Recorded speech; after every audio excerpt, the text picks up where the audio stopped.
Людмила Семяшкина и Татьяна Терентьева. Ольга Бергольц.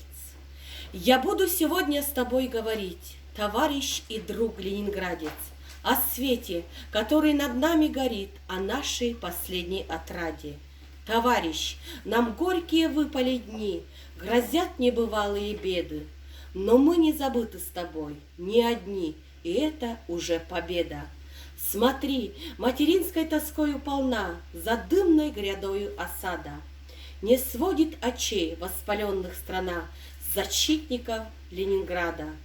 Так некогда, друга отправив поход, на подвиг тяжелый и славный, рыдая, глядела века напролет со стен городских Ярославна. Молила, чтоб ветер хоть голос домчал, до друга сквозь дебри и выси. А письма летят к Ленинграду сейчас, как в песне десятками тысяч. Сквозь пламя и ветер летят и летят, их строки размыты слезами. На 100 языках об одном говорят: мы с вами, товарищи, с вами. А сколько посылок приходит с утра сюда, в ленинградские части, как пахнут и варежки, и свитера забытым покоем и счастьем. И нам самолеты послала страна, да будет еще неустанней.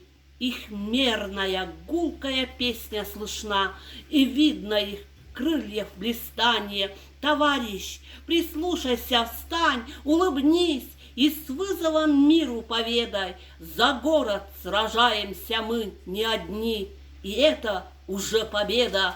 Спасибо, спасибо, родная страна, за помощь любовью и силой. Спасибо за письма, за крылья для нас, за варежки тоже спасибо. Спасибо тебе за тревогу твою, она нам дороже награды. Они не забудут в осаду в бою. Защитники Ленинграда, мы знаем, нам горькие выпали дни, грозят небывалые беды, но Родина с нами, и мы не одни, и нашею будет победа.